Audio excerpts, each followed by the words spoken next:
In 1859, the abolitionist John Brown, fresh from a successful guerrilla war that kept Kansas from entering the Union as a slave state, attacked the federal arsenal at Harper's Ferry, Virginia, with a small force of armed men. Brown came to Virginia to fulfill a lifelong dream, to carry the war against slavery into Africa, as he put it, by putting a small army of runaway slaves and abolitionists onto the Blue Ridge and heading south. Brown's idea was that such a force, even if militarily weak, would terrorize the slave owners, embolden the slaves, and hasten the polarization which was already splitting the nation apart. Others obviously agreed. He had raised funds to buy the most modern weaponry and recruited the experienced black slavery fighter Harriet Tubman to be his second in command. The raid was symbolically timed for Independence Day, July 4th, 1859, but Tubman fell sick and key supplies were delayed. After a 3-month delay, Brown and 21 men struck Harper's Ferry on October 16th, without Tubman. Through a combination of military errors and bad luck, they were cut off in the town and defeated by U.S. Marines led by a West Point graduate named Robert E. Lee. Brown and 5 others were hanged for treason and entered legend as martyrs instead of liberators. Even at the gallows, they were dignified and unrepentant. Even in failure, their raid terrorized the South, electrified the nation, and precipitated the Civil War, which broke out less than a year later. Fire on the Mountain is a story of what might have happened if John Brown's raid had succeeded. And if it had succeeded, as it turns out, we don't get Elvis, and presumably not, the Velvet Underground, other, titans of rock, so it's really a toss-up. He captured Harper's Ferry with his 19... Okay, I won't do the song. You know what? I'll take that over Jailhouse Rock any day. You're right. Presumably the Pete Seeger song, John Brown's Body, where it's like, he captured Harper's Ferry with his 19 men so true. He frightened old Virginia till she dribbled through and through, is much longer and has much more lore. And is probably 30 verses long of he captured Harper's Ferry, and then he captured Roanoke, and then he captured Roanoke with his 500 men so true. He captured a bunch of soldiers, and he left them on a bridge. Then he took all of his guys, and then he went into Blue Ridge. He cut a bunch of throats, even though some of them were kids. His soul is marching on.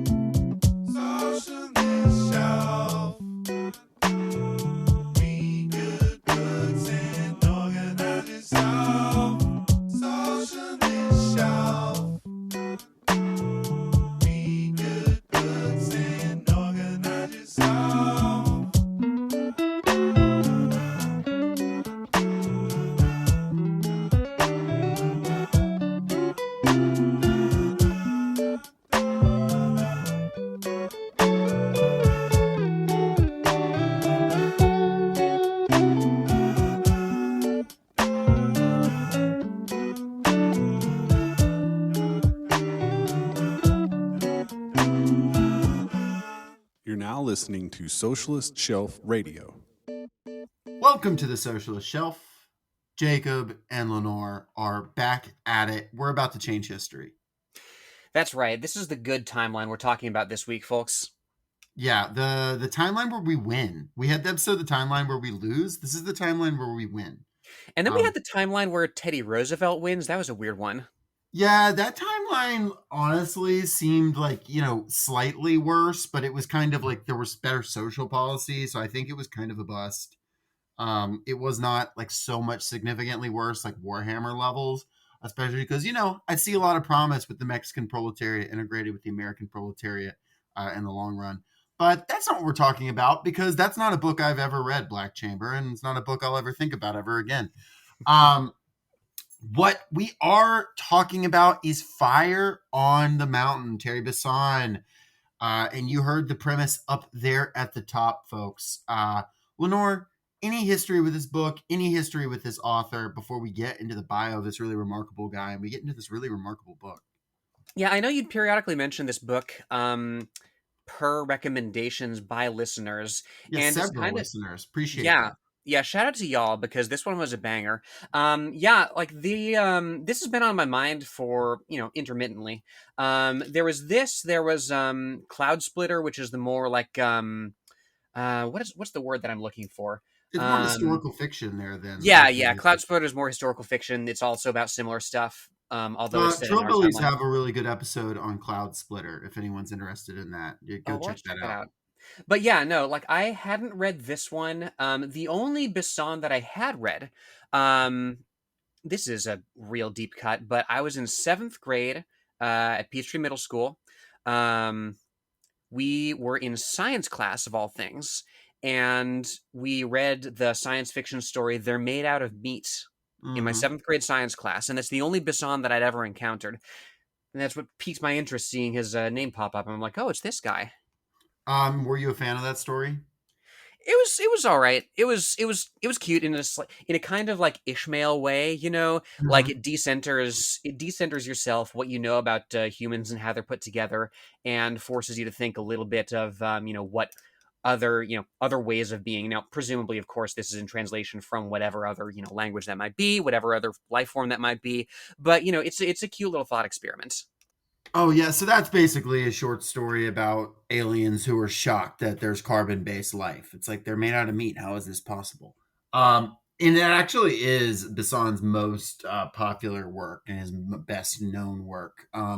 Interestingly enough, despite this guy being extremely prolific, never has like a crazy hit.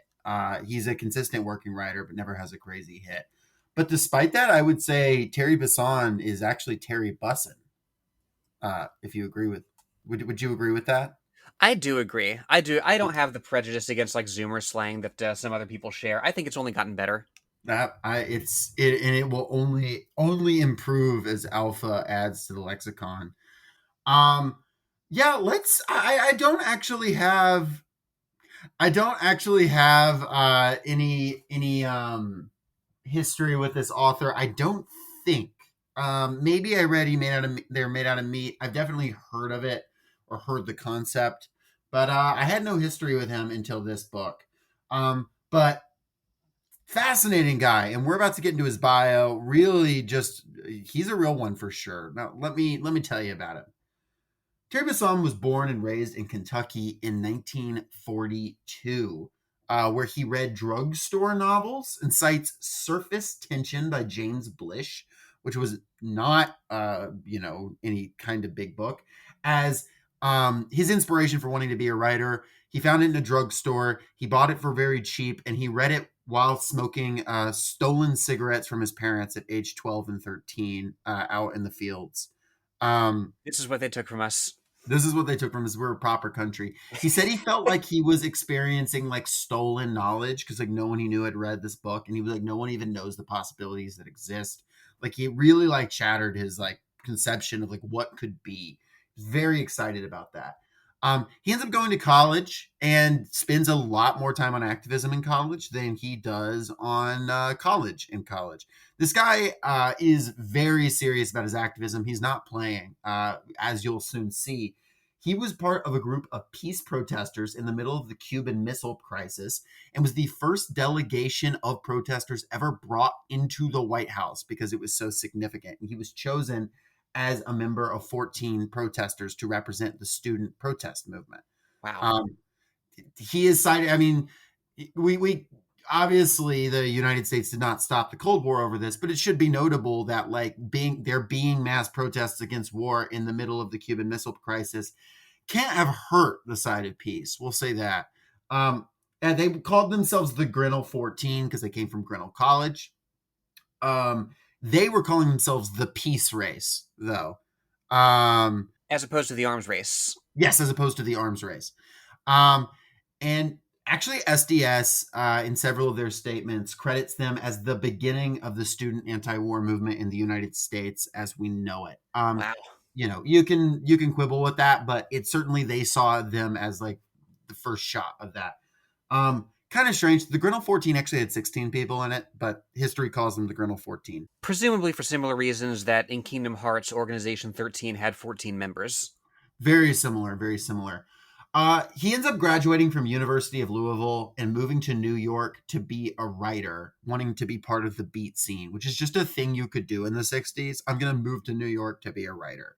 He did, though, have to spend years as a dishwasher and copywriter, which, again, you could just live in New York City on a dishwasher salary in the 60s. Crazy stuff. Not well, but you could do it. Hunter S. Crazy to Thompson did imagine. it, if you'll recall that episode. Yeah. He did a stint on a commune, and he was involved with the New Left movement, but had kind of some skepticisms of the more like hippie side of the movement, and ends up joining the May 19th Communist Organization. The May 19th Communist Organization existed with the intent to, quote, make the sea for guerrillas to swim in, end quote. They were trying to be an above ground arm of a below ground or, rebel force that was composed of the Black Liberation Army, surviving Black Panthers, from, kind of that organization starting to be torn apart, especially on the East Coast, and the Weather Underground. And this is, obviously they failed, but pretty intense stuff that they got up to. Yeah, the Weather Underground I'd heard of, but May 19th, this week is the first that I've really become aware of it. May 19th is a reference to the day both Ho Chi Minh and Malcolm X were born. Yeah. Their shared birthday. They actually were part of a broader thing called the Prairie Fire Organization, which was a reference to Mao saying one spark can start a prairie fire.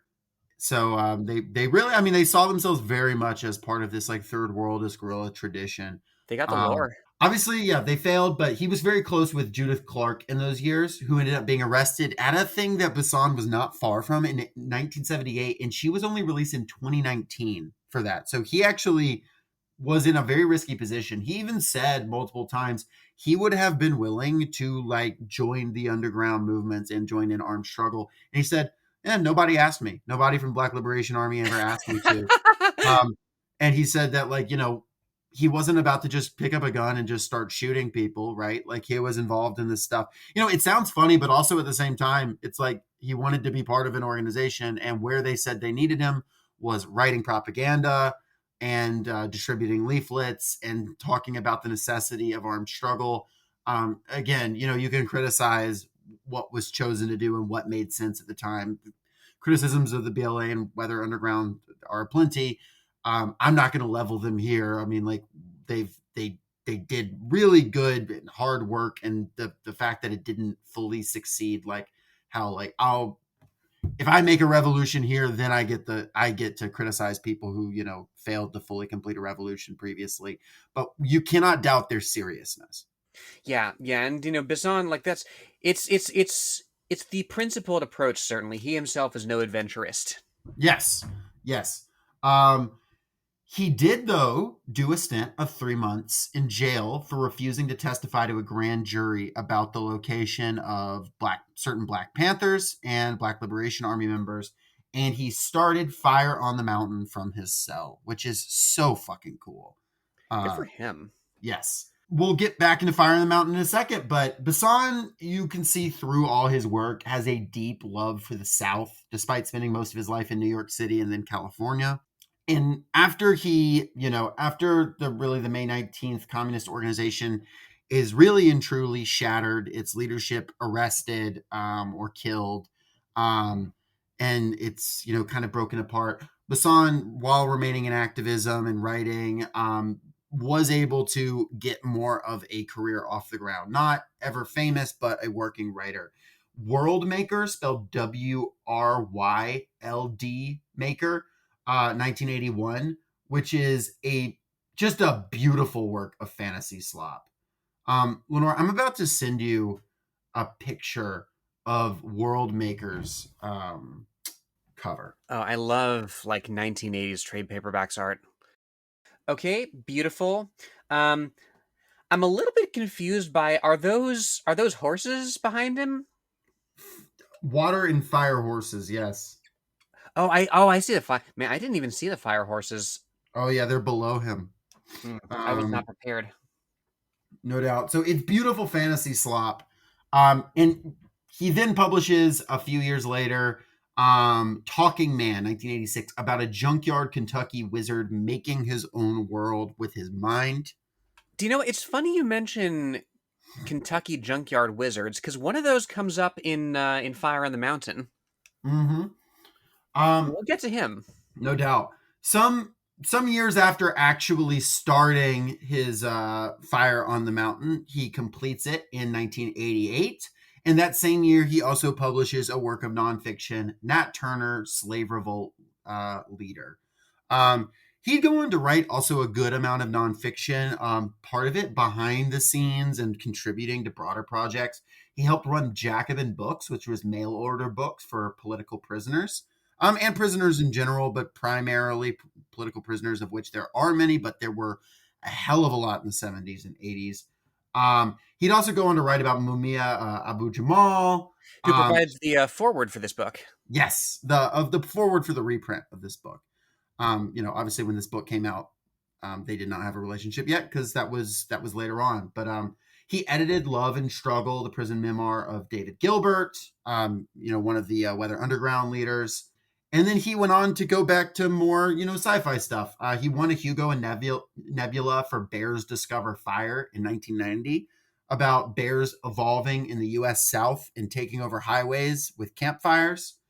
I support And this. they're made out of meat in 1991 on the weirdness of carbon-based life. In the 90s, he writes 3 Johnny Quest tie-in novels, that old Hanna-Barbera show. Oh my Not God. Johnny Test, Johnny Quest. And from there, he gets into novelizations of films to pay the bills. The Fifth Element, Alien Resurrection, Galaxy Quest, numerous films, like sci-fi films of the 90s and early 2000s, he wrote the novelizations for. In the early 2000s, he wrote, these are fan favorites, Boba Fett, The Fight to Survive, and Boba Fett Crossfire. And even then, the Southern nature was coming out because it was like gunslinger, very Clint Eastwood. It actually was, it's very much, if you read them, very inspirational for what comes later on with like The Mandalorian, like the good parts of The Mandalorian before it gets fucking bad. Says, I wrote this despite having no idea what a Boba Fett was. Honestly, there's a virtue in that, right? You're not really tied to the tropes of the thing that you're wading into, especially something as cultural osmosis as Star Wars is. It revitalizes the material a little bit when you're bringing influences from as far afield as he is. Well, yeah, he basically turns him into a cowboy, which rocks, that owns. It's not really something you see in the movies, but we saw the movies. Let's read a book now. He wrote the Billy's Book series of childhood detective stories for years. And then here's his favorite thing he's ever worked on. This Month in History for Locust Magazine. He wrote weekly and then monthly for years, from the late 90s till his death, which was just last year. And it was every entry, it was several paragraphs about future history, this month in history. Kim Stanley Robinson called it an inspiration for his work. And let me just read you an example from it's 15 years ago, a this month in history. March 22nd, 2099. Amazon buys Amazon in what critics deem an environmental Hail Mary. The 8 million square kilometer carbon sink is purchased for the retail giant's Prime Preserve, which also includes wetlands in New Jersey and Sudan. February 11th, 2114. Crap gas ban. Overriding a joint U.S.-Israel veto, the World Congress prohibits civilian use of C-330, the military assault gas that renders crowds incontinent. November 9th, 2176. First dog on Mars. Yulhan, one of the 94 Narangi on Hyundai's colonization fleet, escaped through a galley vent shortly after touchdown and died while trying valiantly to bark, but at what was never revealed. That's so charming. His last novel was 2012, Any Day Now, a partially autobiographical novel about the counterculture and the retreat into hippie communes. And also some alternate history is thrown in there. He was asked to write more of the last 12 years of his life, but aside from the headlines for Locust, he said, I'm done and I mean it. He didn't dislike writing. He just said, I've written the stuff I want to write. He died of cancer in 2024 at the age of 81, having a very long and influential career on, writers who would be, much bigger than him. never having a book that, topped any charts or anything like that. But, having a kind of a career that a working writer that a lot of folks, would certainly dream of, and also is not quite the same anymore. The way you could just kind of be this working novelist who publishes mid-grade novels and makes a living on it. So yeah, shout out to him. Shout out to his politics. He never flinched in those. He stayed consistent till the end of his life. And by all accounts and all interviews I read, just kind of a stand-up guy, pretty gruff, pretty straightforward. Especially in his last few years, when anyone asked him to do anything, any speaking engagements, he famously would just reply with one-line emails that said, "Does it make any dough?" But like he, Based, honestly. nothing but respect for him, and that's even before getting into this fucking banger of a book. Yeah, and I mean he's you see his influence in Star Wars, in he predicts the Amazon Prime thing. Was this before or after Prime started? Well, Amazon Prime was already a thing. People that was like a term Got that was you, being got you. used. But like the Prime Preserve and the Amazon's Amazon is a pretty good bit. The U.S. Israel veto on nerve gas being by the World Congress, the dog on the Hyundai colonization mission, and no one knows what the dog was barking at, and presumably we'll never know. Kim Stanley Robinson said he thought he found each of these to be remarkable first paragraphs of a novel. And it's part of why he felt very, very inspired by it, especially like because he started reading that apparently in the 90s. Yeah, a real ghost in the pod. This guy who I can't believe like he was still alive when we started, right? Yeah, he was. He was presumably one of our first listeners. Yeah, we're just gonna go back and claim him. Imagine how crazy it would be if like the person that like a year and a half ago emailed "Read Fire on the Mountain" was him. It wasn't. The person's name is in the email, but imagine if it was. That would be Well, crazy. Terry, if you're listening, thank you. And thank you for this book. Lenore, you read that quote at the top, but do you want to give people the overview just on what Fire on the Mountain is? Because I will say that mountain do be on fire, though. Yeah, what we got going on here is so Fire in the Mountain, right? It refers to the way that John Brown and his forces in this timeline would signal that they were active in an area. And they weren't saying, hey, come and get us. Like, this is a diversionary tactic that they're using basically to keep the, I don't want to say Southern, I don't want to say Confederate, just like, Because they're not Confederates. Yeah. exactly. And that's actually a point that the book is very, very particular in making, is that it's not just the South that Brown's at war with. It's not just the Confederate ruling class, as it would become, that they're at war with. It's America itself. Yeah, and this fire is also an act of like psychological war against the slave owning and capitalist class, but also for the slaves and poor that he's calling on to revolt. And there's so much of the reclamation in this, certainly, because, of course, you and I live in Georgia. We're driving distance from Stone Mountain. Historically, if you're talking about Fire on the Mountain in this state, it's probably the KKK's penchant for burning crosses on top Yeah. of Stone Mountain. It represents the hegemony of white supremacy in this state going back decades. And Bisson is perfectly aware of this, being raised in Kentucky as well, with a very similar history.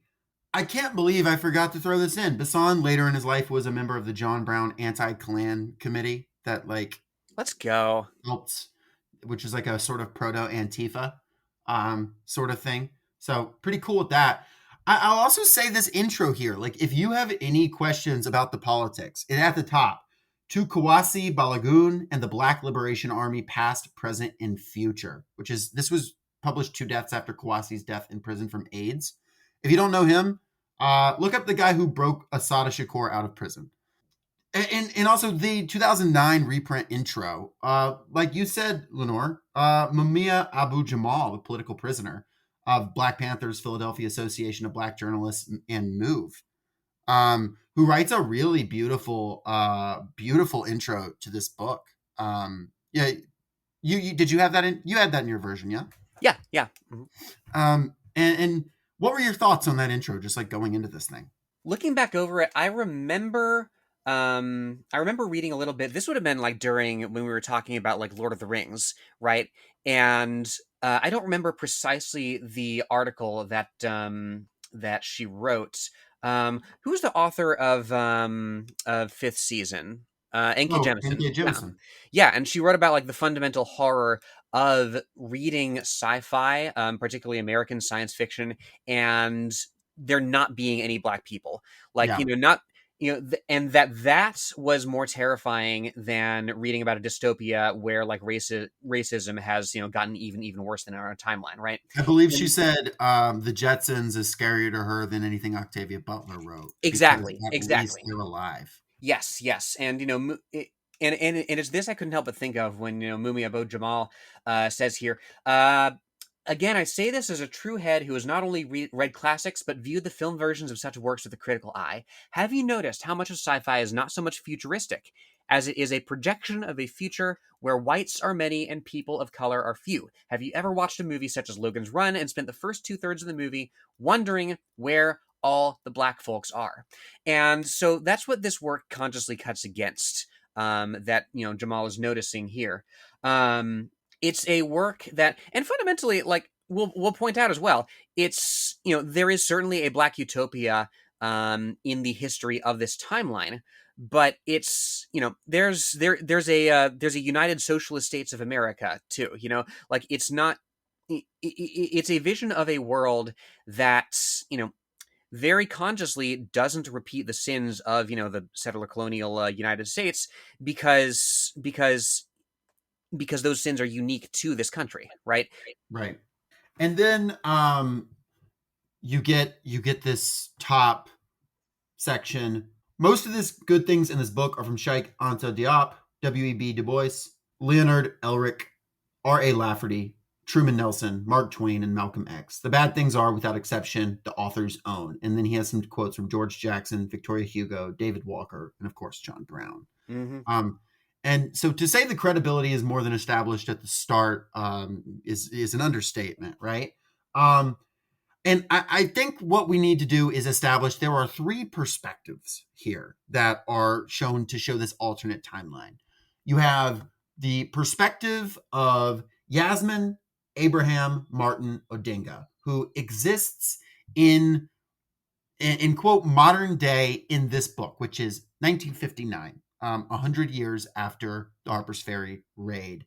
And she exists in our alternate future. She is from the nation of Nova Africa, which is basically the U.S. Southeast, the Black Belt, essentially. She is visiting family in the United Socialist States of America, the USSA, which is the northeastern United States. And we'll kind of come to find out later that the Midwest, we don't know the details of every geographical breakdown, but we know Mexico has reclaimed the territory that was stolen from it in the Southwest. And we know that there is, it's unclear if it's a Native American like nation, like formal nation, or if they're living in the classic sense, exactly what that looks like out west. But we do know that the United States does not go any further west than like East Kansas or something like that, the USSA. We don't know all the details of the breakdown here. This book does not give us like Wikipedia summaries of how this government and these things function, but we get some pretty good ideas of what this looks like. And we get some dates thrown out with Nova Africa coming into existence in the decade following John Brown's raid, right? Led by Harriet Tubman and Frederick Douglass will be kind of the early leaders Kim of this. Stanley Robinson had to have had this in mind when he wrote Years of Rice and Salt. We'll have to do that eventually. No doubt, no doubt. You've got that going on in the southeast, which would go on to be foundational for and be where Yasmin is from. And then later on, you have, after quite a period of instability, some decades later, you have a socialist revolution in the northeastern United States, and this is after conflict, some multiple wars between the two bodies, but first the Civil War and then a later war. And the socialist revolution happens in the turn of the 20th century, along with socialist revolutions and anti-colonial revolutions all over the world. Did I summarize that pretty well? Yeah, and it's really dripping with possibility. Is this book, right? The way that you get the contours of this world isn't front loaded at all. You're right there in Yasmin's perspective in the modern day, navigating this landscape. She's talking about the Mars news right away. Yeah, Um, Mars Landing in 1959. Sea Islands University, they're much more developed infrastructure, educational institutions in the South. What else do we got? She has to stop her car because a herd of buffalo is crossing the Yeah, street. which and in 1988, this is particularly striking. I looked this up. Like, there's at the time that this book is published, there were still less than 30,000 American bison, like less than 30,000 individuals of that species.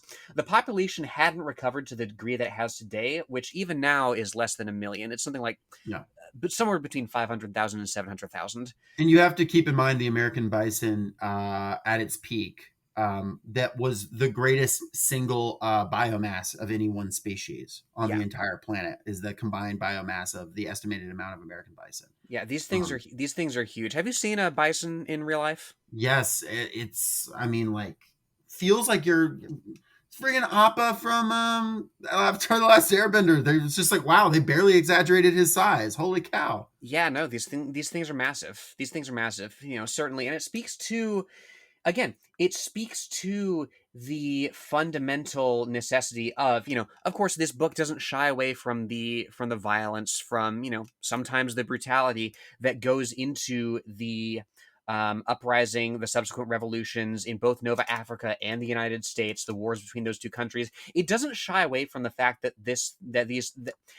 white supremacy and slavery is a brutal process to undo, because it itself is brutal, right? It sets the terms of the conflict. Yeah, but nor does it do this like Jay Sakai settlers thing where it's like there is no possibility for the white working class. There is no possibility for anything to come out of these that there is no possibility for anything to come out of settlers. Like there is, there is a working class which has capacity to have multinational unity and to build a better future, if those sins are rejected. That's what I find really fascinating about.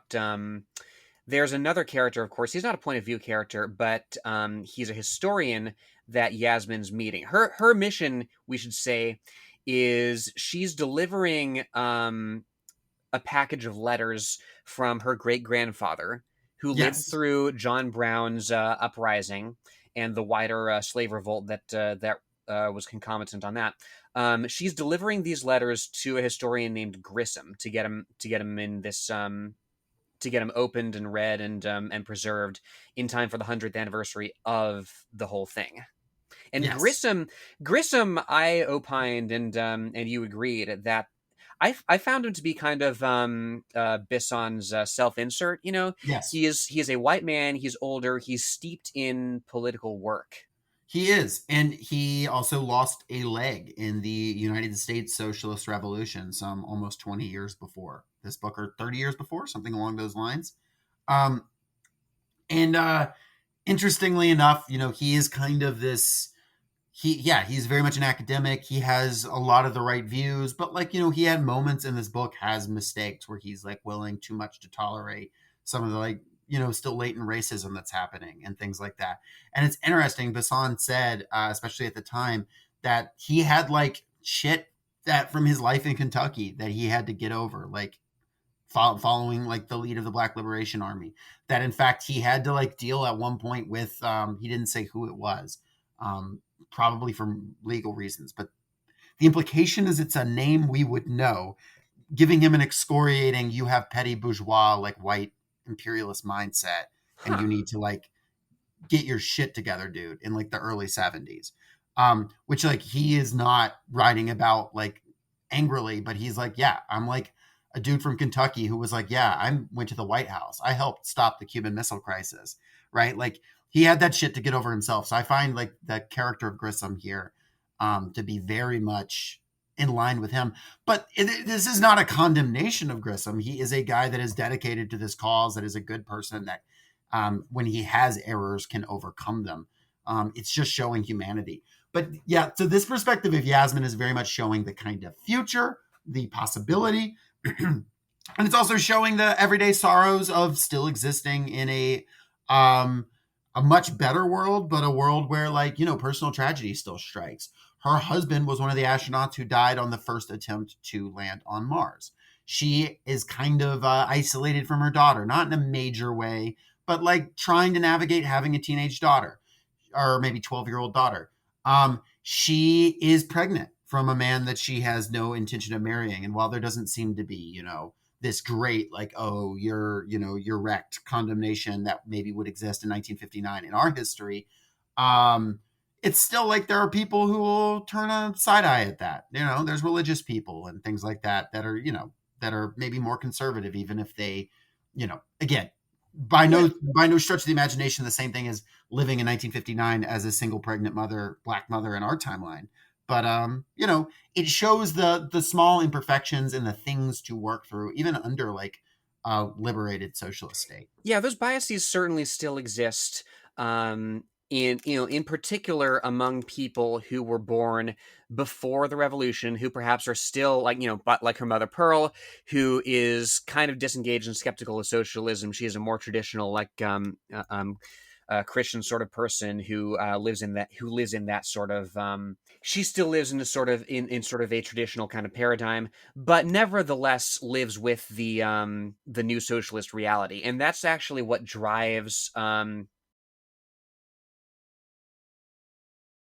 Right.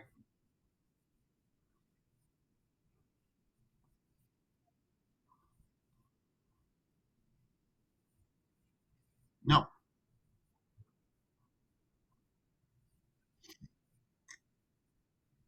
Yes. Um, we should note other things we find out about the future. She was visiting Africa for a time, and she talks about that despite the awesome aspects of Nova Africa, it really can't quite compare to, you know, how amazing modern Africa is. Especially, you know, I think she was in Zimbabwe, and some other spots, and just talking about the beautiful cities and roads and the stuff that's built. And part of that is going to come out of the fact that due to the effects of this revolution in the United States, uh, there is a lot of international solidarity that is formed that goes back and forth, right? In a very like, you remember in Peer Gynt where they were like, we got to go join the Greeks to help them fight like the Ottoman rule. That was like a very much a thing, like an adventurer going to do something, like an idealist adventurer. That was happening during the French Revolution as well. You have a lot of these people coming over. You even have, like, you know, Karl Marx and the International organizing brigades to assist the Nova Africa, which, you know, maybe sounds a little like Avengers of this period, but like not an unlikely thing to happen if the International had grown. And in this timeline, there is a Paris revolt, a Paris Commune revolt that is successful. And we don't know Britain's current state or the United Kingdom's current state, but we know that there is, before the 20th century, an Irish revolt that is successful. So that is enough to know that the United Kingdom and Ireland at the United Kingdom and France at the very least have their imperial power broken, as well as the United States imperial power broken. So you can only imagine how the rest of the world, of course, develops with all these socialist revolutions, or even just anti-colonial revolutions that are not going to impose on other people the way Africa and other nations can develop. Yeah, it is certainly the bright mirror of the Legion of Doom, sort of, that S.M. Stirling puts together in Black Chamber, Yes. which you have not read, but, you know, like, you got all the bad guys teaming up, you got the KKK, you got German Empire, whatever.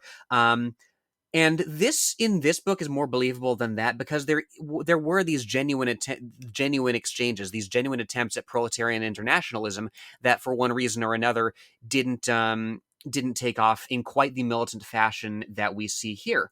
But I mean, even so, you know, you have people from all over the world, you know, getting involved in these struggles, like the founder of the Mexican Communist Party was a man from India, right? You Right. know, you have people all over the world who are genuinely keyed in to all these struggles because they affect each other.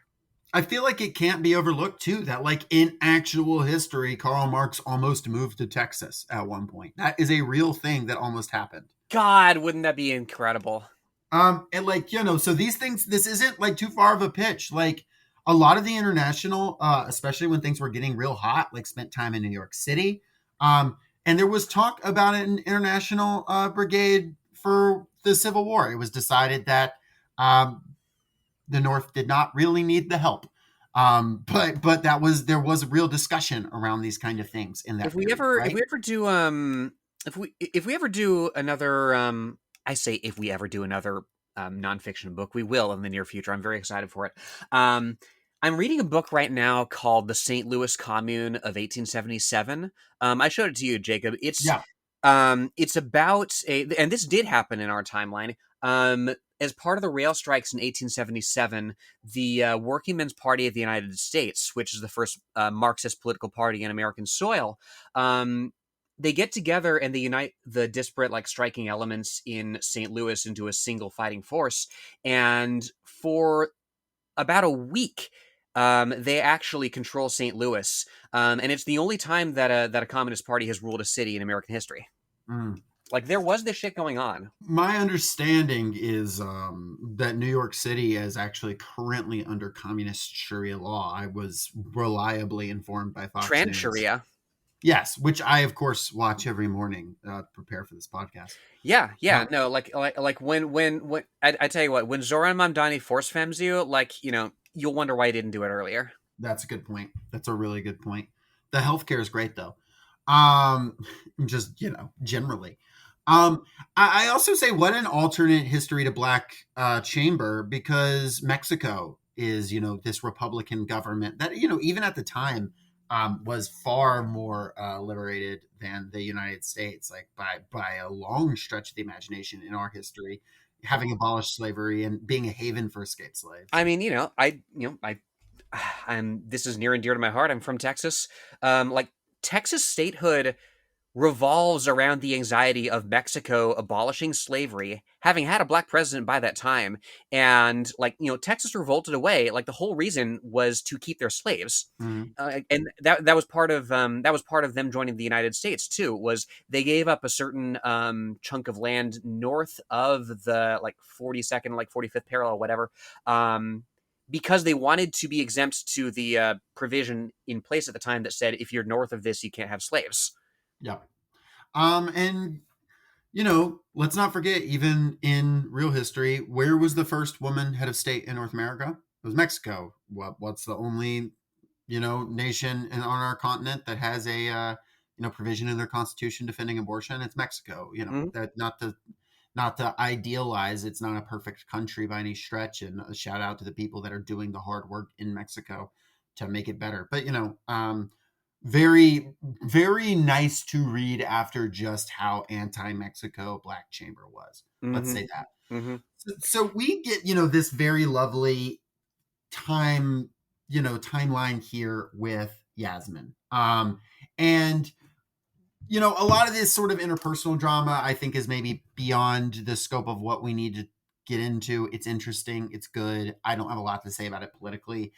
There's an interesting section here where she meets an old white woman that has, like, these letters that she can give her in these books, where this woman has a big portrait of, like, Lincoln on her wall. And Lincoln in this timeline is considered very reactionary because the motto to preserve the Union was actually a reactionary position, considering the formation of Nova Africa being the thing that people were fighting for, that the revolutionaries were fighting for. Lincoln is a Whig politician who tried to organize a Southern Fifth Column.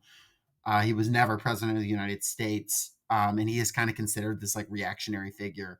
And so you also see that, like, American reaction is, I won't say alive and well, because it's not well. You know, it's an old woman in her house, you know, clinging to the past. It's a grotesque shadow of itself. Yes. Yeah.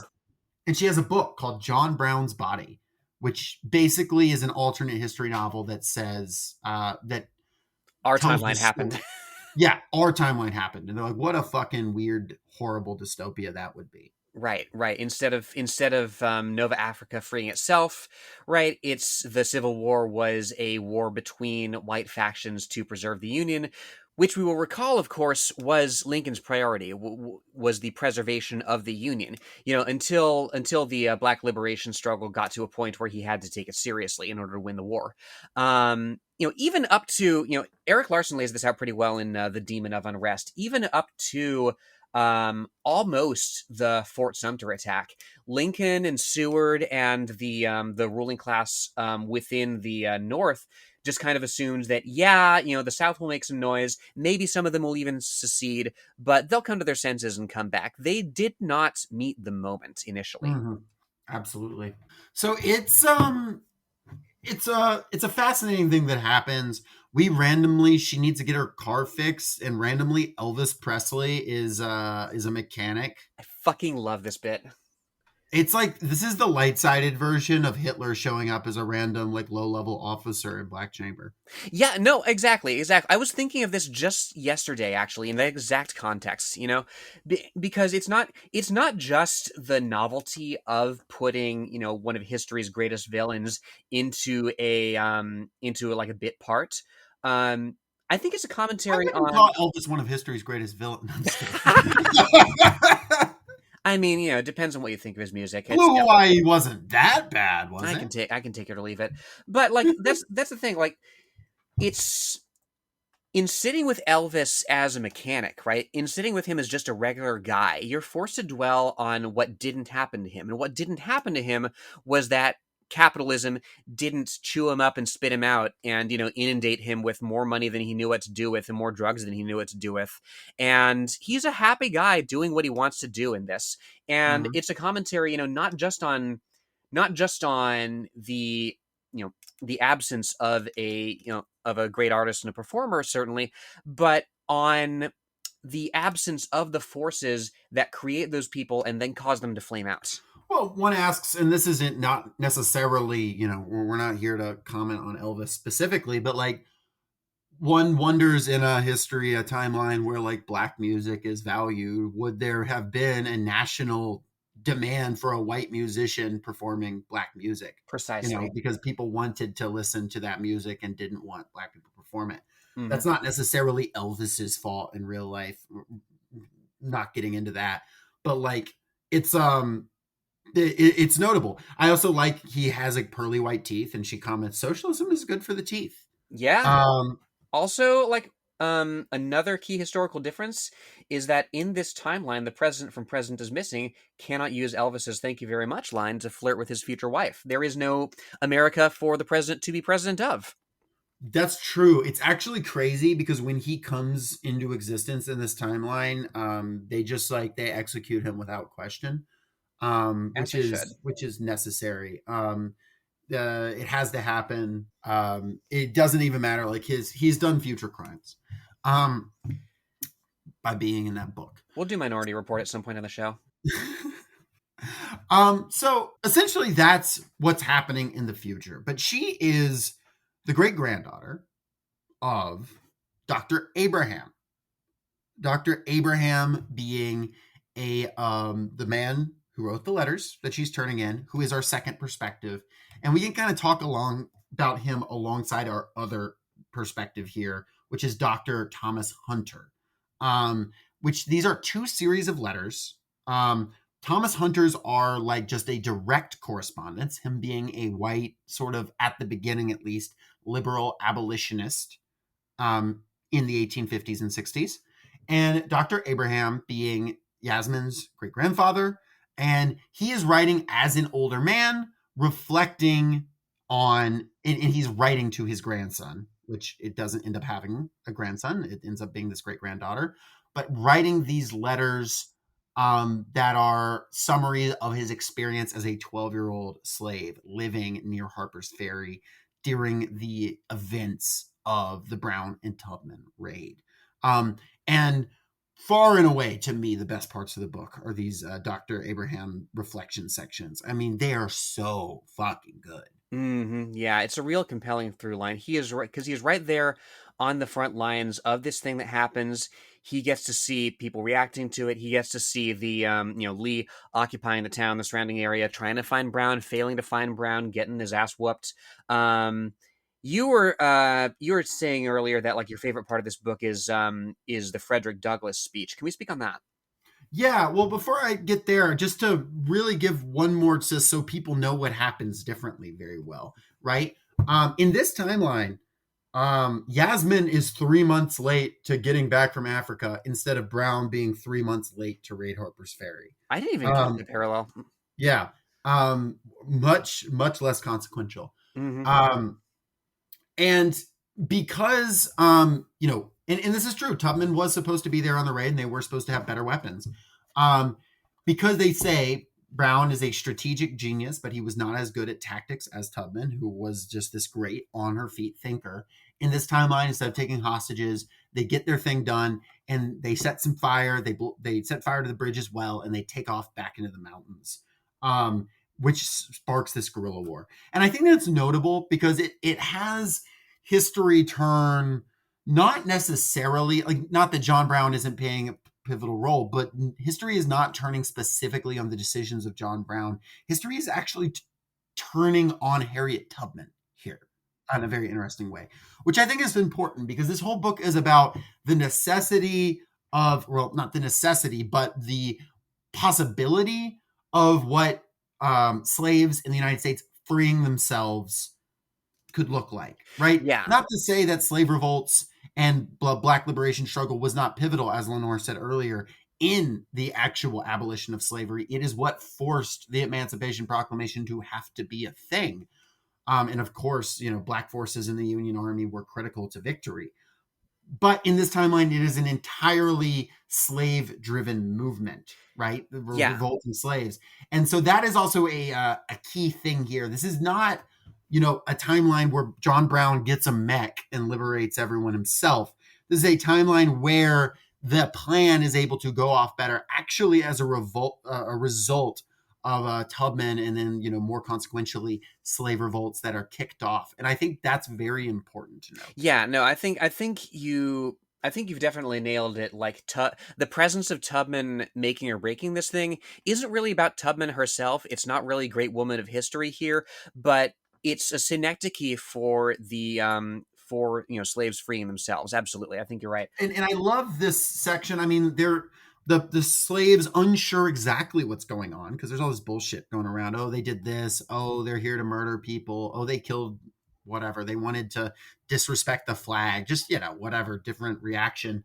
And they're standing around, and Dr. Abraham, as a young boy, is seeing the fire on the mountain, the signal that has now gone up. And it says, there was a granny woman at Green Gables, that's one of the plantations, and she said that God would send a sign of deliverance, a fire on the mountain. Sure enough, as soon as it got darker, we saw it, blazing like a star that had come down and landed right on top of the ridge. All the talking stopped. All you could hear was wood and leather hinges creaking and children being hushed as everybody came out of the cabins and stood there watching.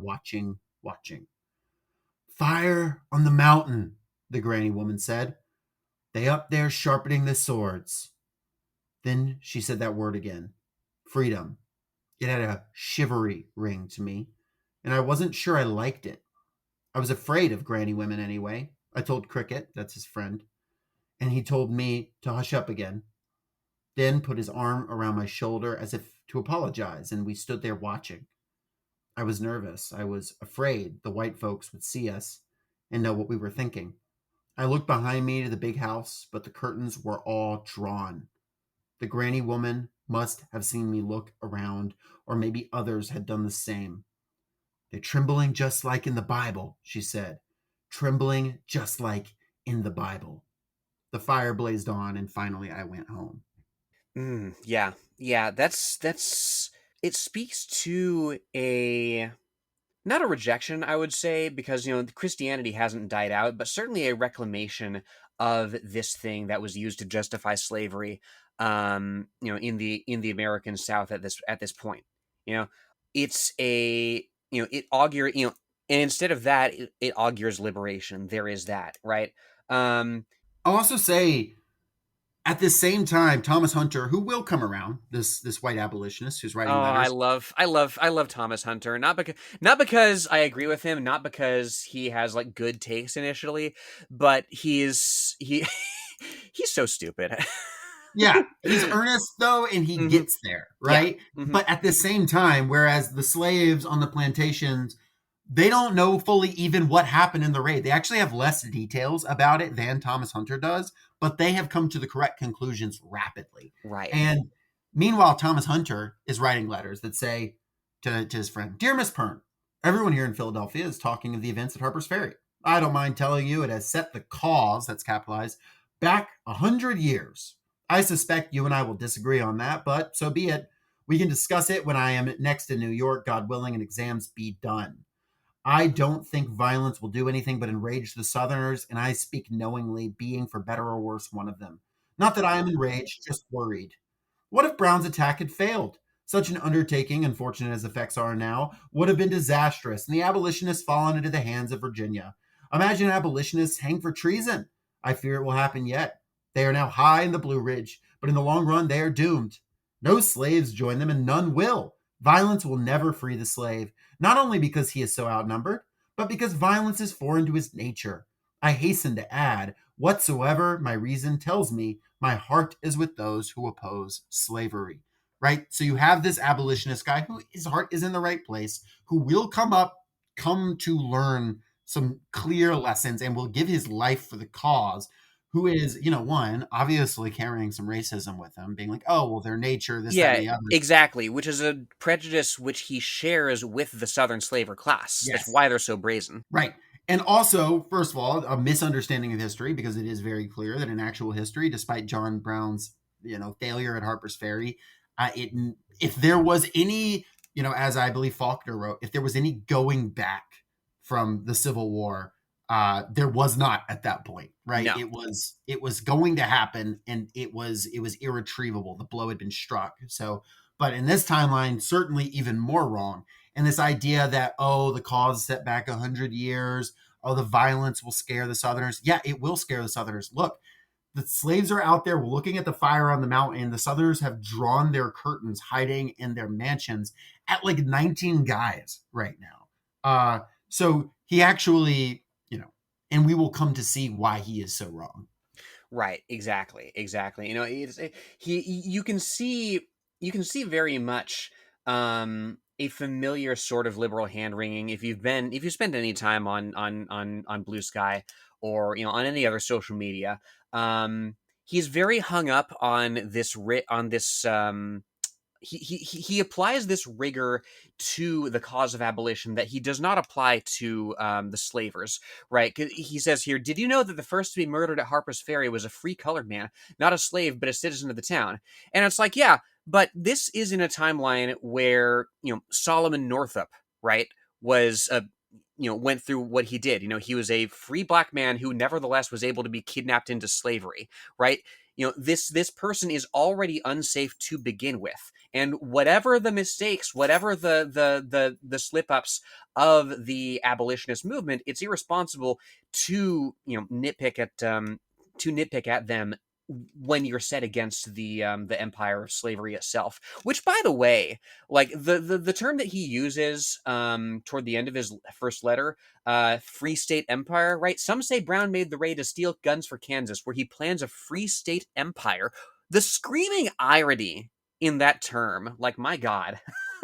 I also just want to note, despite, him talking about, oh, there was the death of a black man, a free black man, whatever. Look up in real history what Harriet Tubman was willing to do to black people who would try to turn in runaway slaves, or runaway slaves who wanted to go back. Mhm.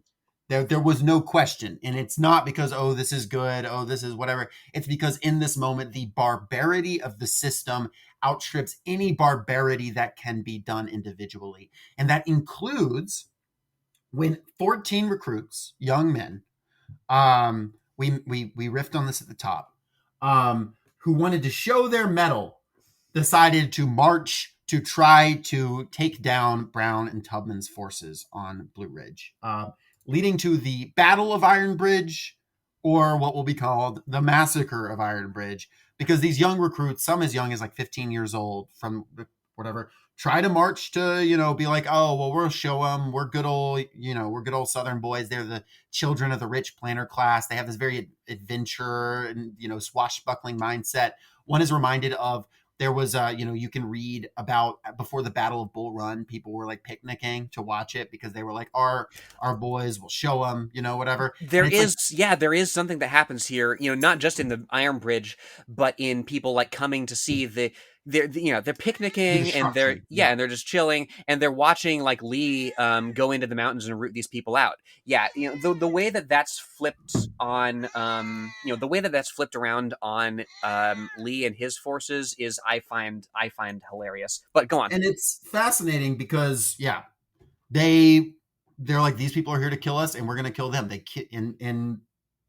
do them in. And you have actually Yasmin reflecting from the future on this, talking with Grissom in the museum, which, Grissom is a scholar specifically of the Harper's Ferry raid, right?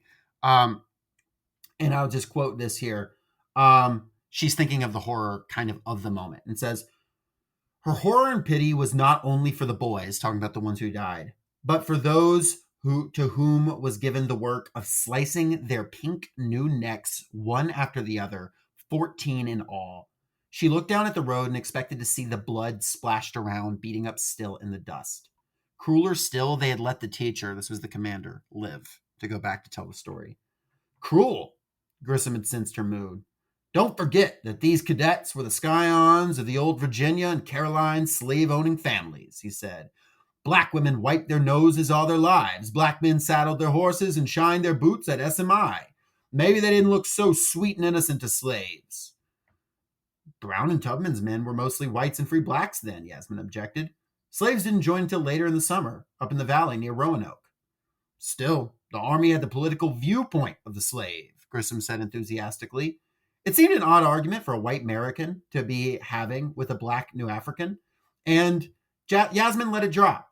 She didn't exactly disagree. Anyway, it was part of building socialism. The Americans were trying to rectify their view of history. And then it goes on and it says, there's no zealot like the recent convert, Yeah. And it goes on and says, still, did they cry for their mothers? Yasmin wondered to herself, how did the knife feel in the hand? Heavy, light, like thunder and lightning together. It alarmed and fascinated her that somehow her hand knew. Right? So you have no idealizing of the fact that these 14 had to be killed. It is, it sucks. It's bad, whatever. But also, what else were they supposed to do? Like, and there were no more raids till the top until all of Lee's army had been brought together at that point. And it's fascinating because Thomas Hunter has, I believe, a cousin who died on this. Yes. He is further, you have to there, Thomas Hunter is faced with this dilemma of the white abolitionist, of the white revolutionary, who is like, now your own family has had their neck cut. Are you still with it?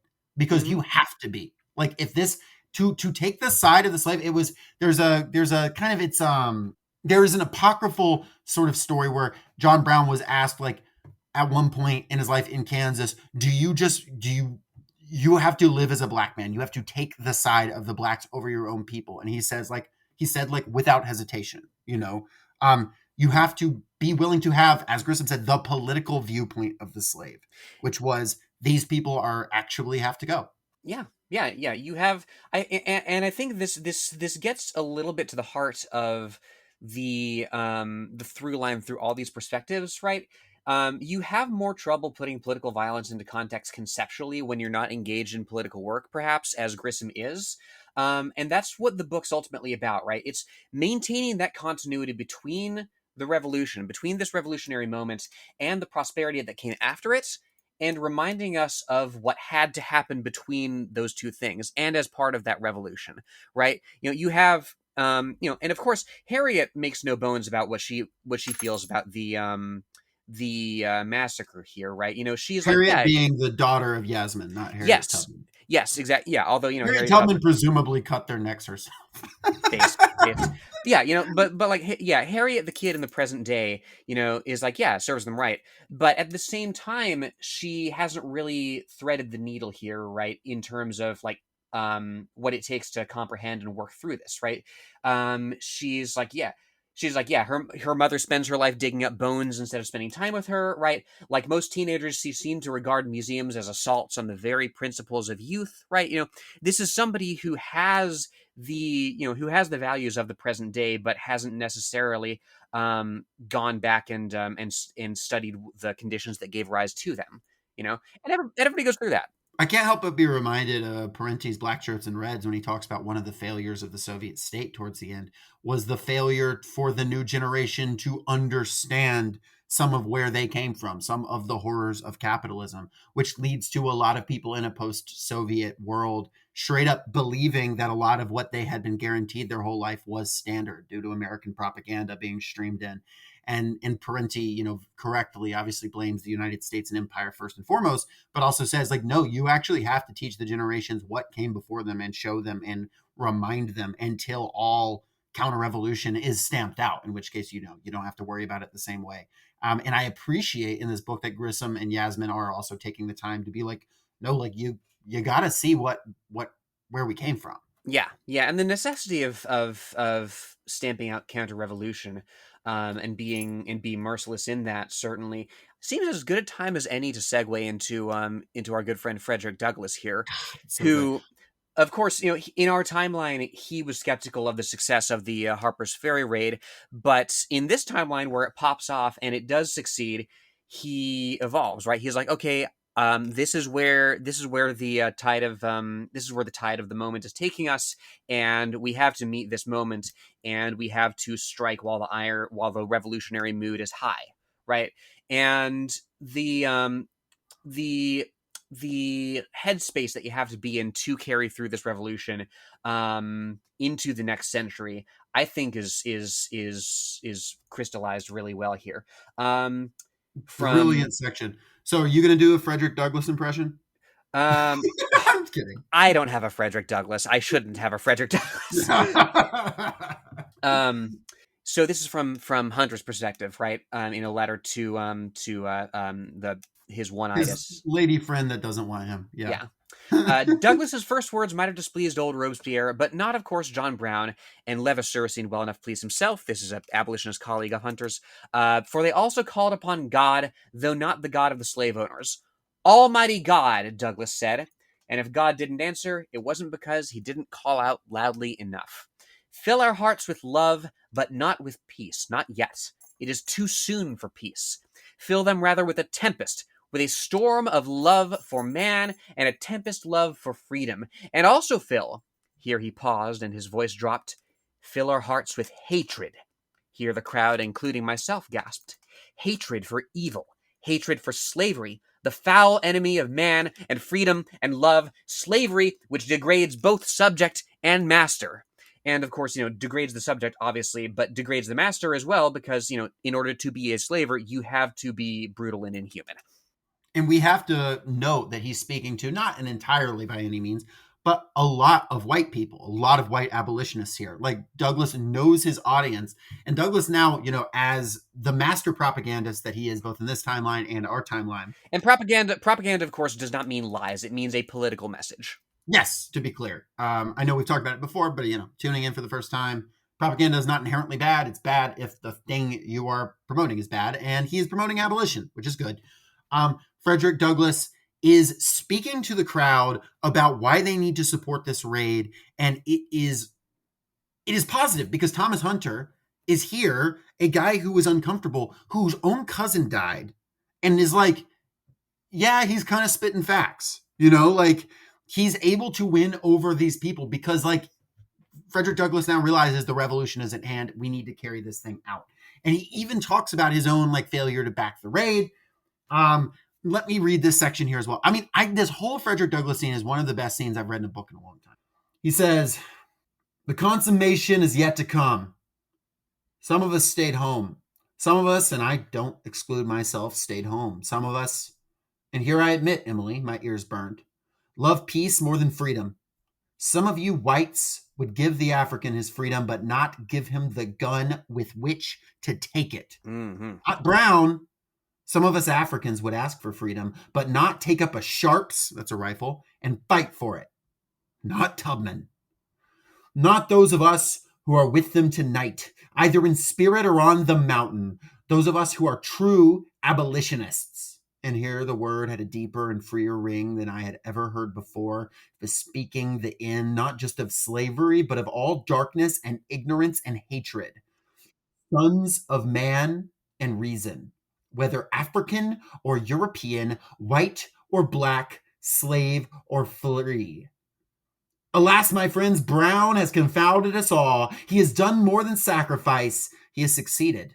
He has drawn blood, just as in Kansas. He has drawn blood. In Virginia, the old man has lifted his sword and drawn the very fire from the heavens, the blood from the earth. The enemy has fallen back in terror. Not just the enemy, his friends as well, you see, have fallen back in terror.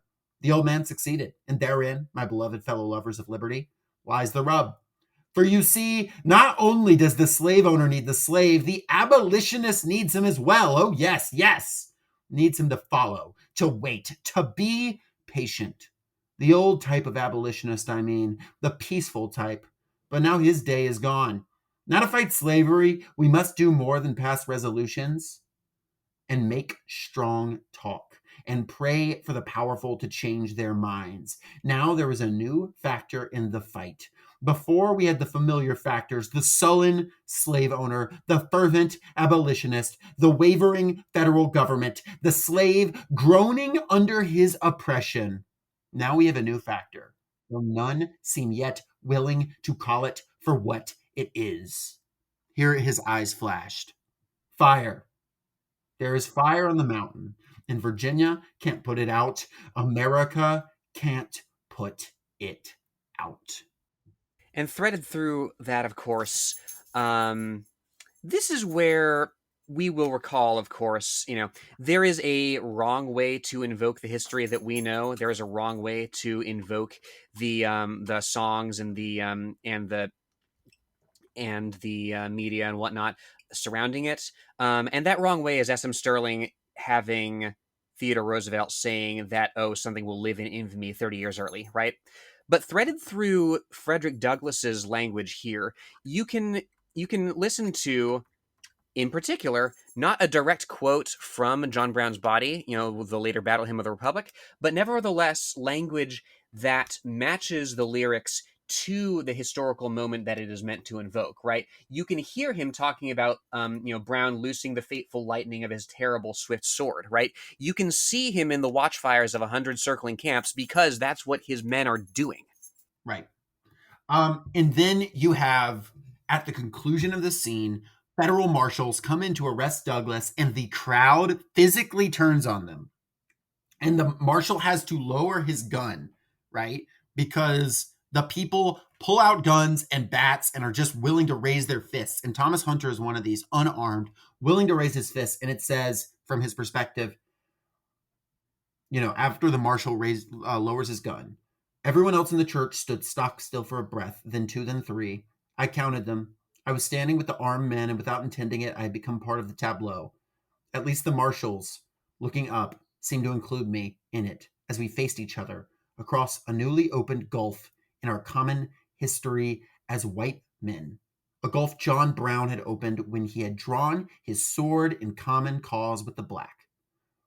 This moment lasted no more than a minute and no less than 100 years. Then, with a flourish like Othello, Douglass was exeunt through the low choir door. Fucking sick. Mm-hmm, mm-hmm. And from there, that's when our Thomas Hunter, our liberal squish, abolitionist in word, becomes one in his soul, right?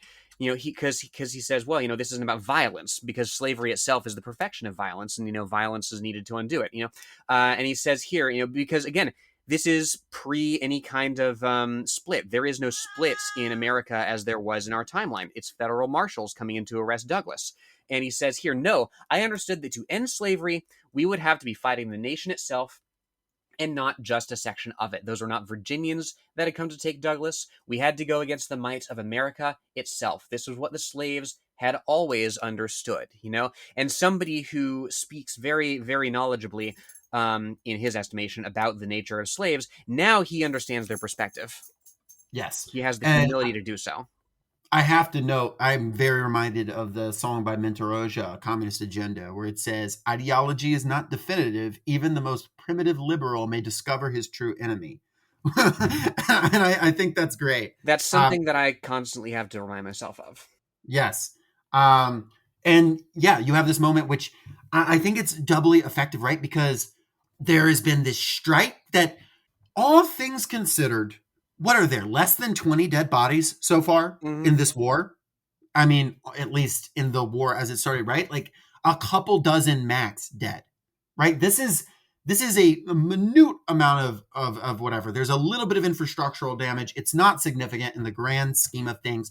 And the empire is absolutely trembling in the way that, like, and of course, Bisson was steeped in this stuff with the way that, like, Ho Chi Minh talks about, we can lose 100 of ours, kill one American soldier, and the Viet Cong have won the confrontation because the empire cannot sustain the type of things those fighting for liberation can. And Frederick Douglass then doing the correct thing, that the, again, using the word properly, propaganda arm of the revolution, he is then taking those, 20 max dead and the escape of the guerrillas and turning it into this thing that is now winning over white abolitionists and free blacks in the cities and leading to a confrontation that shows down federal marshals, right? It is creating the sea for the guerrillas to swim in. It is remarkable how much actual, like, theoretical understanding of anti-colonial struggle is actually coming into this book. But it happens so naturally in a way that, like, it doesn't feel didactic. It just feels like they're living in the scene in a way that is remarkably effective, because these characters are real and lived in and enjoyable, and they make jokes and they have feelings, and they smell and they taste and they touch. And also all of this theory is being made practice in their lives. It's amazing. Yeah. And this is only like a third of the way through the book is this moment. And from there, it's an absolutely blessed romp through the good timeline, right? You have Garibaldi's Italian revolutionaries coming to Mexico to help them reclaim their land. You have the Molly Maguires in Pennsylvania doing their uprising among the Irish community.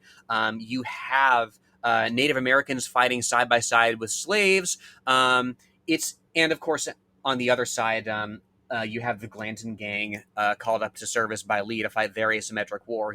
It's directly pointed out, like, that they bring dudes back from the Mexican frontier to fight for it's landless men fighting to secure land for the landed, as the Yes. as the text says, right?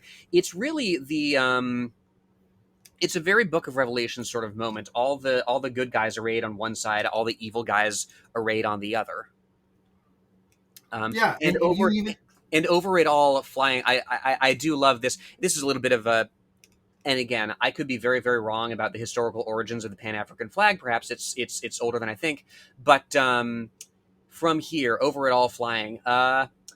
The most astonishing thing of all was they carried a flag, a new flag, an unknown flag. It was as big as a sail and green and black and red and broad stripes, like Ahmad's of the Sudan or Garibaldi's flag of Italy, though I had never seen either at the time. All I knew was that it was not the American flag, and the man carrying it was black like me. This is Abraham looking at this now. Yep.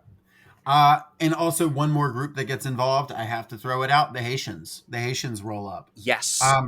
Which I have to note, one of my favorite counterfactuals is there was real talk about Haiti leading a invasion of the southeastern United States. That was not that was a real thing being talked about in Haiti in the 1840s. In fact, there was discussion with Napoleon when Napoleon was like, we wanted to stabilize the United States. There was discussion about an alliance between Haiti and France if Napoleon would give the fuck up trying to control this country. But unfortunately, Napoleon's own racism kept him from doing that. Can you imagine an army of Haitians armed with French arms, given French ships, rolling up? They said they could land 10,000 troops in Florida. I want to see a fucking rap musical about that. Yeah, how sick would that be? Lenore, get on it. You're the person to write this. I am not the person to write this. I'm thinking, who better to neither of us, but if we can be an inspiration for someone out there, please get me a ticket at the very least. If you terrible, if you want to, the way Hamilton is race swapped, if you need me to play Dessalines. Hell of a choice, Dessalines.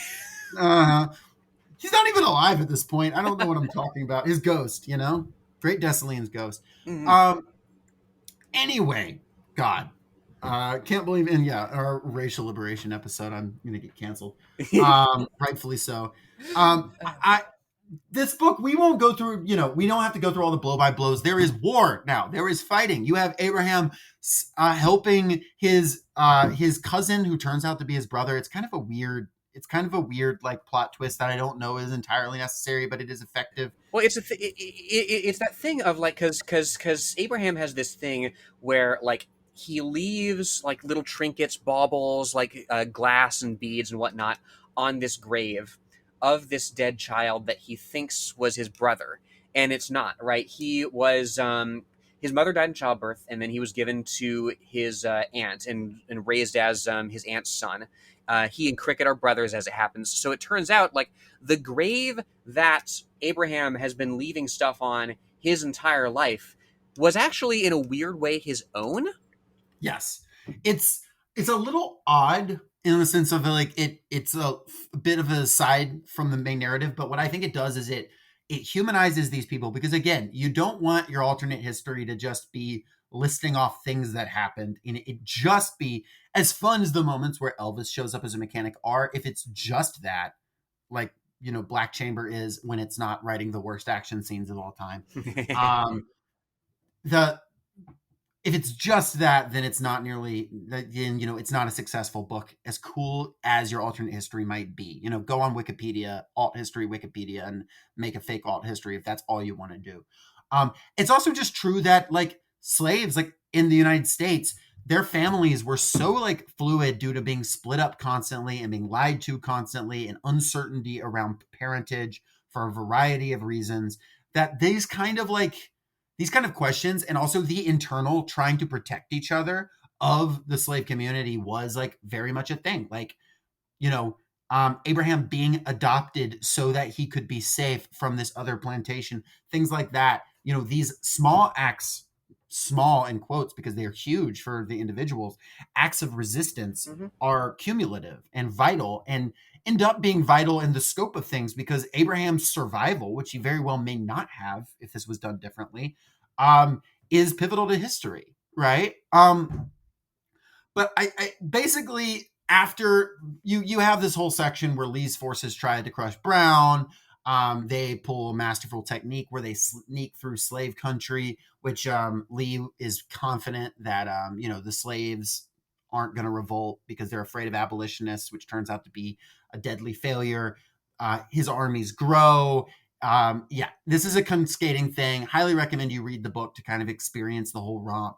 But we end up getting Abraham running away to join the armies, linking up with Thomas Hunter, becoming Dr. Abraham through being his apprentice, which is how they know each other and establish this connection in the first place, and end up serving basically in the Army of the North Star, as it's called, in Roanoke. Yeah, which is their base of operations. Yeah, and again, a very it's not a gratuitous echo, but it's an echo nonetheless. This driving military force in the region is not Lee's Army of Northern Virginia. It is the Army of the North Star, which, I don't know how apocryphal this is. I don't know how true this is or not, but like that's what I remember of learning about Harriet Tubman way back in like elementary school, because for some reason we stopped talking about her after elementary school, was that you follow the star north, right? Yeah. And so that's this point to rally around, not just for escaping slavery, but for smashing it. Yeah, she would follow Polaris, trying to find north when there was no other way of guiding herself, because she would have to be out in the woods very often. Compass is hard to come by. She would also follow moss, which grows on certain sides of trees. I forget if they grow on the south side or north side or whatever, but she would be able to determine it from that. So we fast forward now towards later in the war, and we're not going to get the blow by blow of the whole war, but we have Dr. Thomas's last letter before he dies in the Second Battle of Roanoke against the American government, which lays out the arc they're on, and the death of John Brown, because John Brown definitely does not live to see the establishment of Nova Africa. Harriet Tubman and Frederick Douglass do. Yeah, maybe the one, and of course, Harriet Tubman was subjected to horrific elder abuse in our timeline, Oh, but like maybe the one like little bit of justice that came out of the way things ultimately went, compared to what could have been. I mean, the undoing of slavery wasn't unalloyed good, but like maybe the one bit of of all the people who deserved to live to her 90s, Harriet Tubman was certainly one of them, and she no did. doubt. Yeah, and while she experienced elder abuse, she also got to live and tell her story and Yeah. and interact with family, and I mean that's beautiful. And Mhm. also, her family didn't get paid her like wages from being in the Union Army for like Incredible decades. It bullshit. was crazy. That happened to a lot of black soldiers, of course. Hmm. Um, but from Thomas Hunter, I've been with the Army of the North Star now for almost 2 years, since my practice in Staunton came to a swift and almost fatal end. This is after he was betrayed by his uncle and had to flee, polite society as sort of a double agent. Polite society being, of course, not polite society, that being the white planter class. Hmm. Such are the fortunes of civil war, which is what the African Independence War has become for us Americans, as more and more whites who didn't have slaves either join or support the rebels for their own reasons, usually having to do with land. In fact, my uncle is one of the few who gained instead of kept a plantation by supporting Lee. Emily, I was with old Brown when he died, a rare privilege. I'm now setting up a field hospital even as the war moves towards the west, with help from the Haitians and a brigade from England raised by the communist Marx, whose doctrines, though industrial, fall on fertile soil here.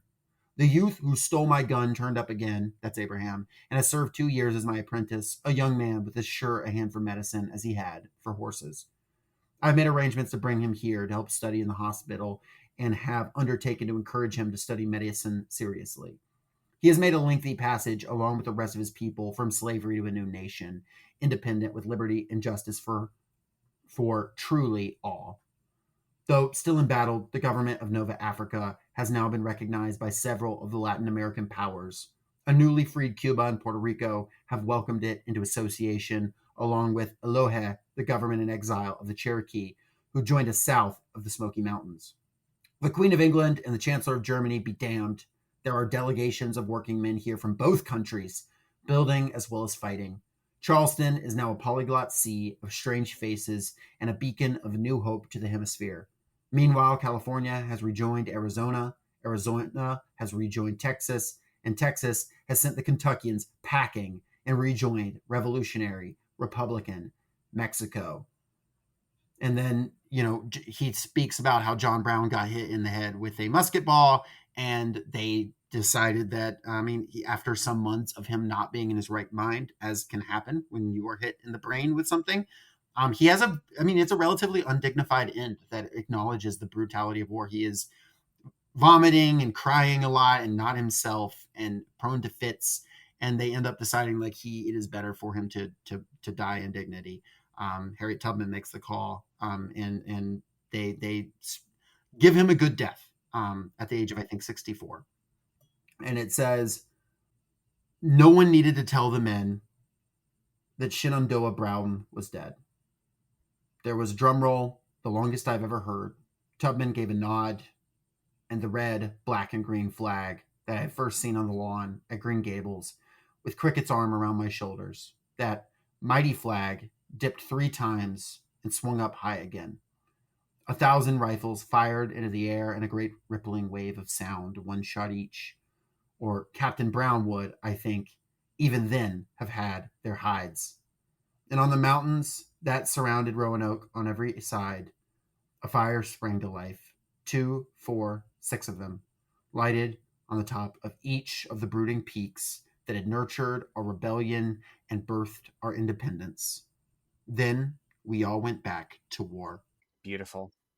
And I mean, it's awesome. It also is this call to the reader, like, we got to go back to war, right? Like, he's writing this, self-consciously a few years, he originally conceives of this while he's in jail for aiding and abetting armed struggle. He ends up getting off because they were trying to force him to testify, which you legally can't do, which is why they weren't bringing him to trial. I don't have to go into the details. They just held him because right to a speedy trial is dubious at best in this country. Mm-hmm. It certainly was in the 70s during, COINTELPRO and shit. But like, he is experiencing, Bisson is writing this or at least conceiving of this in jail. He is having been with the Black Liberation Army and the Panthers and the Weather Underground, having run with communists, having this very year, having published a biography of Nat Turner, studying this fight. When this gets reprinted, this is him having been involved in anti-KKK actions, him having been involved in, the freedom struggle for political prisoners. So this is rooted in struggle, and this unveiling of the flag, the 6 fires on top of the mountains, are not just this beautiful scene in the book, the send-off for John Brown that could have been, and the John Brown that was, right?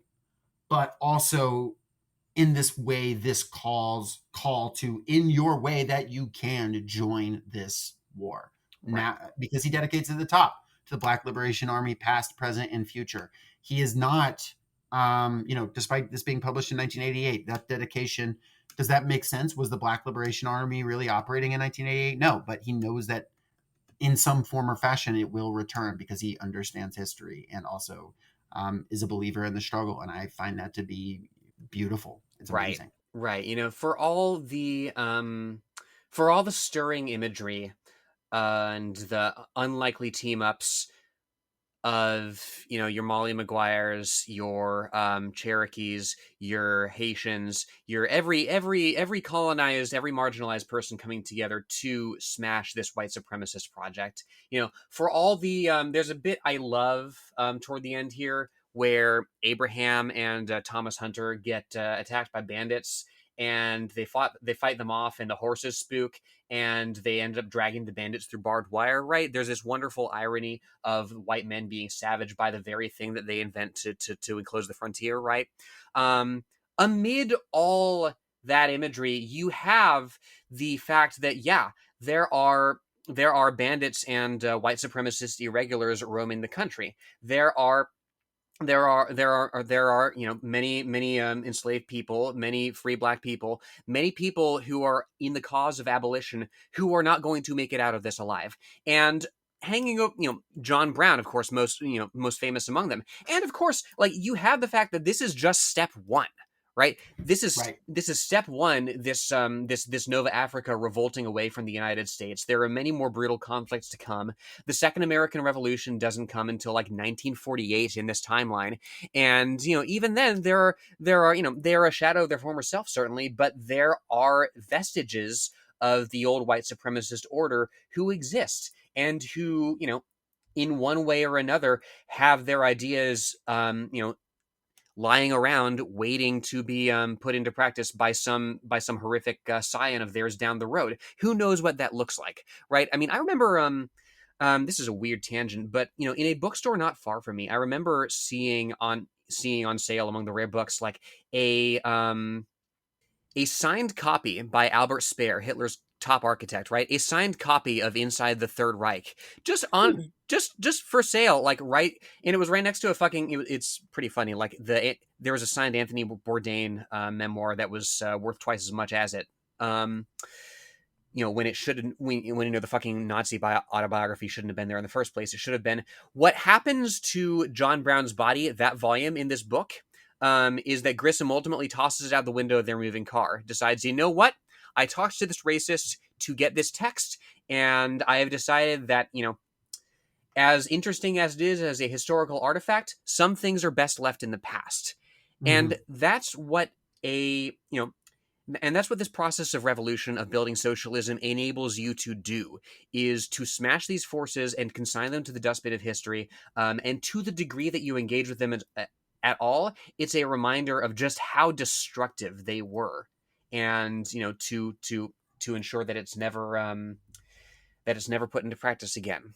Right. When I was, living in Milledgeville, Georgia, there's a slave cemetery there, and there were right-wing forces in that town that would sometimes show up and put Confederate flags over all the slave graves, things like that, that like people had to vigilantly remove. Like these people, obviously we live in a much more reactionary timeline, but for what games we've made, these people are alive and well in many ways. They are ascendant in many ways in our period, and they have to be not just defeated, but really stamped out and destroyed and removed, and their institutions shattered, and their children taught a better way, because this is it's to say unacceptable is an understatement. And the way that is done is through struggle. The way that is done is through understanding what needs to be done, what has to happen. There has to be revolutionary movements. You cannot be Thomas Hunter from the beginning of this book. Mm-hmm. You need to experience struggle yourself, see it yourself, whether that be through reading, whether that be through hearing a great speech, or whether that be through self-experience. If you were one of the oppressed class, the way these slaves know instinctively, you need to, take a look at yourself. And if you are a white person or a relatively privileged person, you should take stock of your situation and ask, like, what did John Brown do? Why is it that John Brown gets so much honor in these conversations? Why is it that Malcolm X called John Brown an honorary black man?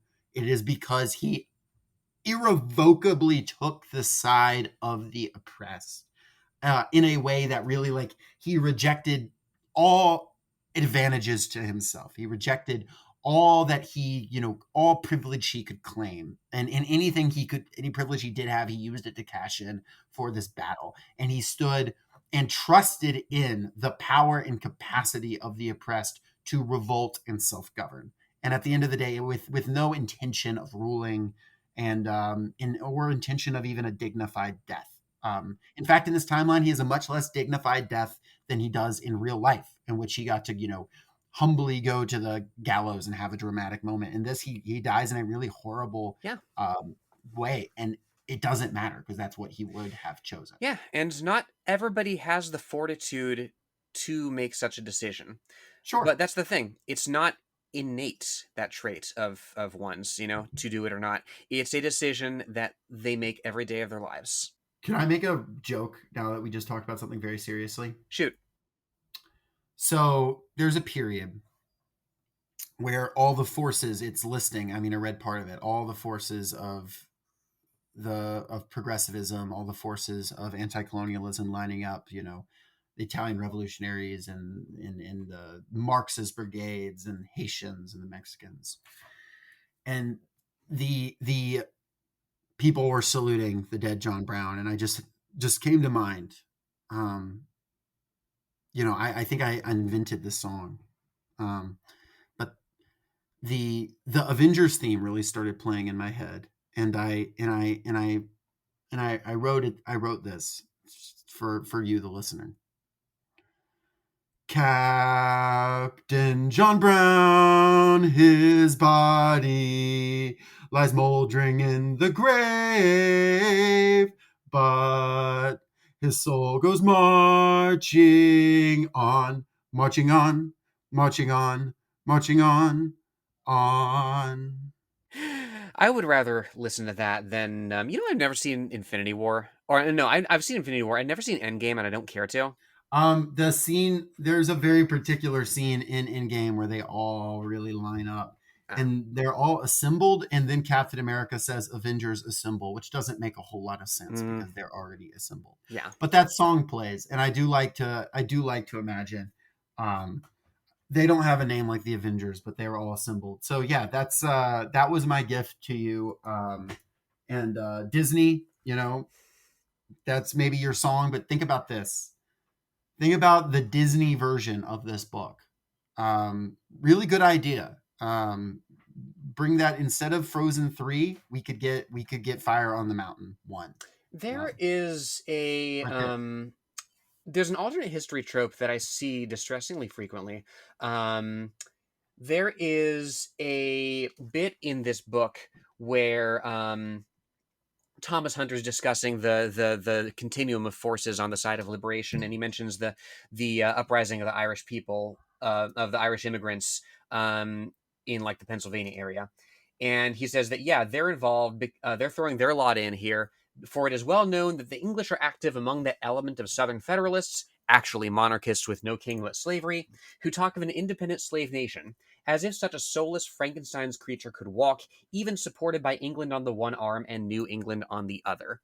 And this comes to my mind because I'm reminded of this trope that I see pretty frequently in alternate histories, where the Confederate South successfully revolts away with English and French support. And what goes on to happen is that the North ends up siding with Germany in the First World War of that timeline against the Confederates, and Britain. I think Harry Turtledove did it. I think there's a GURPS setting that does it. And it's nice to see a more optimistic alternate history in a world rife with, what if the Nazis won? What if apartheid South Africa was supercharged and took to the stars? I want to see more of these positive timelines, and I have no doubt that they're out there, and my problem is that I just haven't gone looking for them. But I'm glad that we could uplift this one this week.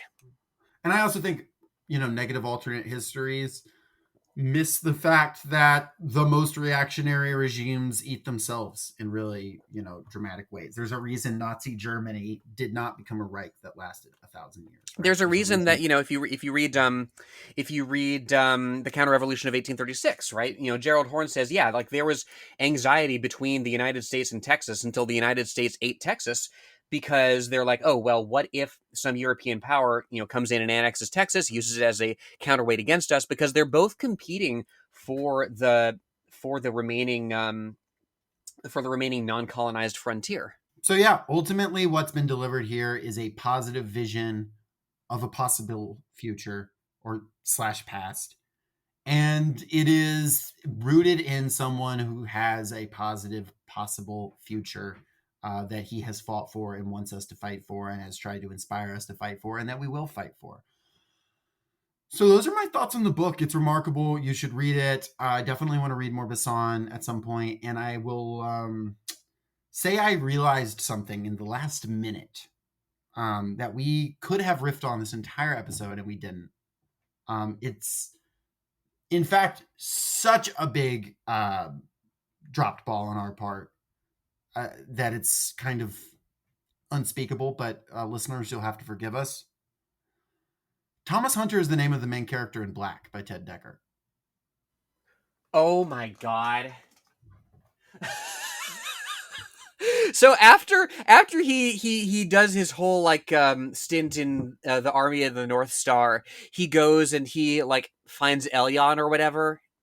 Yeah, the way how he gets shot in Black and then ends up in the other timeline. Actually, he doesn't die here in the Second Battle of Roanoke. He does actually end up hanging out with bat creatures and crushing on a woman named after his daughter. God, I mean, if the choice is between hanging out with the Southern slaver class and the Shataiki, I'll take the Shataiki any day. It's a good point. They're a lot more metal, that's for sure. They'll eat your flesh, but they won't LARP as medieval gentry or whatever while slaves do everything for them, Good point. So if you're interested in the sequel to Fire on the Mountain, you want more, go listen to our Black episode with Josh Borman from last year. It's basically the same thing. Very similar. It doesn't open with Josh reading something that sounds like softcore porn. Yes. Have I been told someone started playing that in their workplace and turned it off quickly because they thought we were just reading erotica? And we'll get around to that. Why are you playing our podcast aloud in your workplace around people who who aren't with it? If you're not willing to listen to Josh Borman read erotica about a woman swallowing a bomb, God, we've gone so far off. If you want to hear me reading erotica about being a horse corralled by God, listen to our Every Young Man's Battle episode. Somehow that always happens episodes with Josh. Remarkable. Yeah, someone needs to break this this hold. Someone needs to break this monopoly. You got a erotica You episode? Pitch must us. be broken. Must be broken. Is yeah, fantastic. So yeah, great book.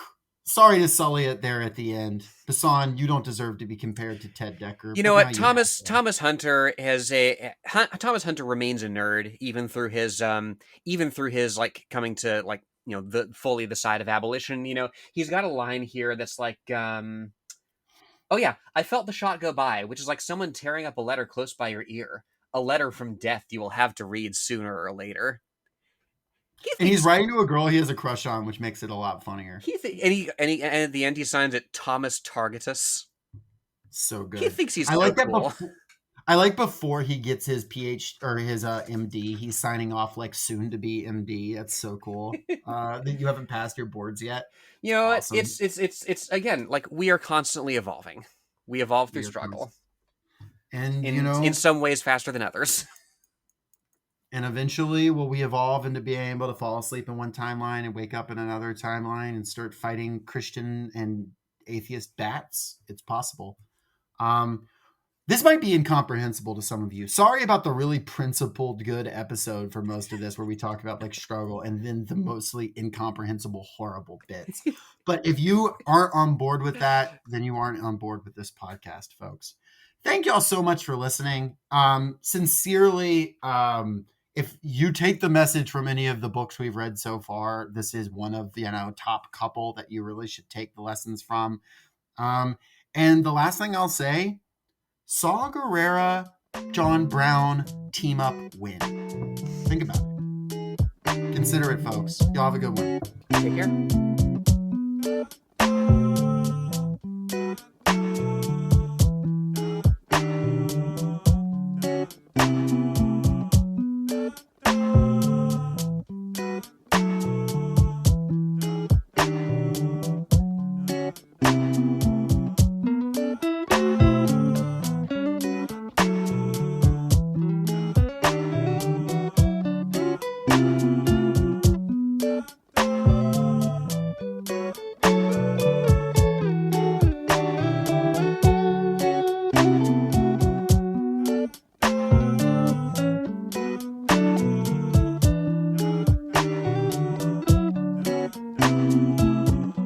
Thank you for listening to Socialist Shelf Radio.